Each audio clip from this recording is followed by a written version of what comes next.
The Mara River.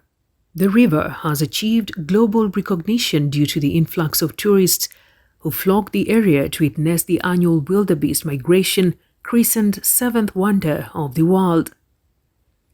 More than 1.5 million wildebeest migrate from Serengeti in the United Republic of Tanzania to the Maasai Mara in the Republic of Kenya to begin what is widely seen as a pilgrimage towards greener grazing fields.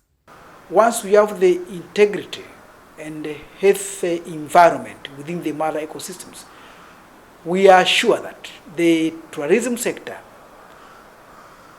and its attractive nature remain intact and are globally recognized. Tourists from all over the world spend thousands of dollars to watch the spectacular exodus of the wildebeest from the vast plains of Serengeti in Tanzania towards Kenya's Maasai Mara. In one single glimpse, you can see 7 or 8 or 10 different kinds of animals in great numbers, and that's a great privilege, and it's why we travel all the way here. Without conservation efforts, such kind of importance and ecological functions cannot be there. Mara ecosystem, we all know that it has immense benefits for the two sister countries in the East African community, Kenya and Tanzania. But the benefits actually goes beyond the boundaries of the two countries and even beyond the East African community. So the importance of ensuring the supply of water, the enhancement of the food systems, of food security, but also goes beyond that to support the development of the entire basin through through tourism development. Bonde hili hutangaza utalii kutokana na tukio muhimu la kuhama kwa wanyama. Kila wiki mwezi wa 9, mmesikia watalii wanakuja kuangalia swala la kuhama kwa wanyama kutoka Serengeti kuelekea Maasai Mara na kutoka Maasai Mara kurudi tena Serengeti. Na hivi karibuni mliona aliyekuwa waziri wa wakati huo Mheshimiwa Mchengerwa akiongoza baadhi ya wabunge kushuhudia tukio hilo. Kwa hiyo katika kilele hiki cha Mara Day pia washiriki watapata fursa ya kuona movement ya wanyama kutoka hifadhi yetu kwenda Maasai Mara. Na hili ni tukio kubwa sana katika masuala mazima ya utalii. Na ni miongoni mwa maajabu yale ya dunia. Na mmekuwa mkisikia swala la kuhama kwa nyumbu. The Mara River Basin forms one of 10 major rivers that drain into Lake Victoria, which is the second largest freshwater lake in the world. The river basin is about 13,325 square kilometers, shared between Kenya and Tanzania, with 65% of the basin being in Kenya and 35% in Tanzania. It also harbors the important ecosystems, which is the Serengeti ecosystem with the Maasai Mara ecosystem. The Maasai Mara ecosystem and the Serengeti ecosystem both are within the Mara Basin wider ecosystem. Na kwa upande wa Kenya, bonde hili linachukua nafasi kubwa. 65% ya bonde la Mto Mara liko upande wa Kenya na 35% ndizo zinazopatikana upande wa Tanzania. Kwa hiyo Mto Mara huchangia rasilimali maji kwenye ziwa Victoria na uendelevu wa hifadhi za Serengeti kwa upande wa Tanzania na Maasai Mara kwa upande wa Kenya. The river is the lifeline of the world's renowned Maasai Mara and Serengeti ecosystems, which forms the bedrock of tourism activities for the two sister EAC countries. It is very important to, of course, emphasize on the conservation of the Mara river basin, because the Mara River has quite a lot of functions. So that river, of course, supports an ecosystem that is complex. We all know of course, the park that where it closes, but also there are quite other things that the Mara River can do. For instance, there have been projects to try and supply water for domestic purposes, There have been projects geared to improve, of course, food security, because it has potential to do irrigation. So all that requires its water, the waters of the Mara basin.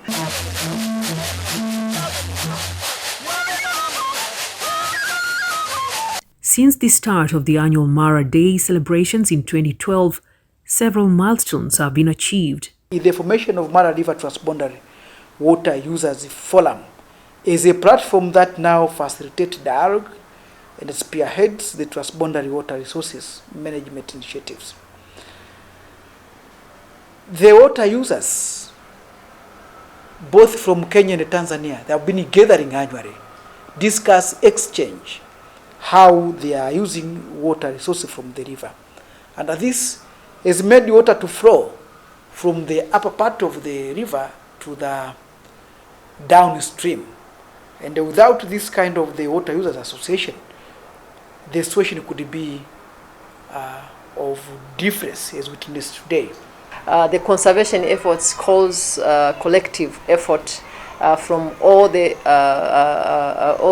stakeholders, and it has established what we call the Joint Technical Committee, the stakeholders forum, where people sit together, and it brings the key players within this basin to discuss and see how best this important ecosystem can be well managed for the benefit of the entire family of the basin.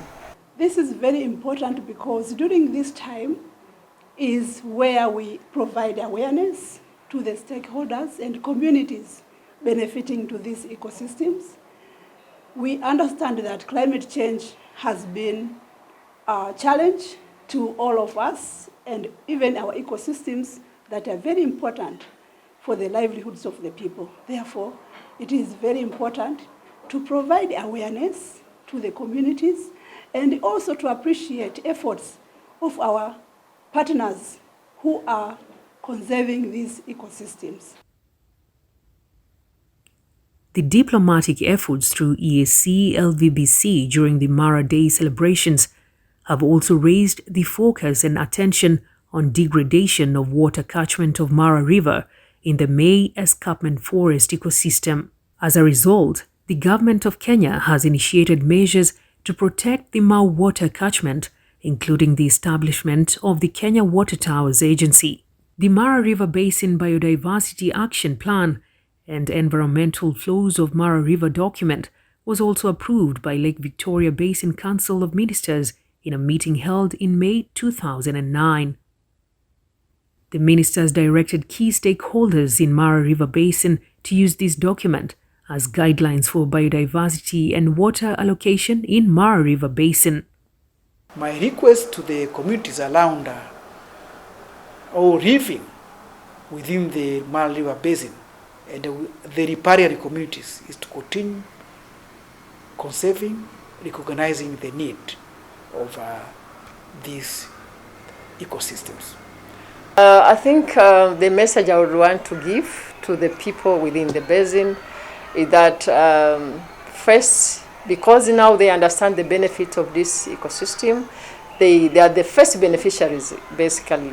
And to be able to have a sustainable supply of water, of natural resources that they need in their livelihood, they have also to take responsibility to ensure the sustainable management of the natural resources within the basin, to ensure they practice sustainable agriculture, to ensure the sustainable management of water resources, and they have to come on board and have the key role to play to ensure this sustainability we are talking about is not only left for the politicians and the technical people from outside.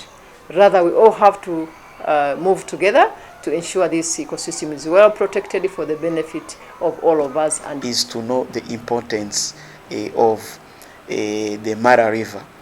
Second, of course, is also to be aware of the threats and the challenges that is facing, be it in terms of, let's say, the water quality that those people have actually a take in making it, maybe having the quality it has, but also the stake they have in ensuring that, of course, its quantity also is available for different users. Of course, it is also Mara ecosystems.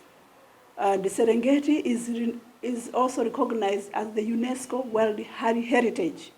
Therefore, it is important for us to harness these ecosystems and to conserve for the prosperity of our livelihoods, our economy in the tourism industry, as well as to contribute to the production of other food-related ecosystems in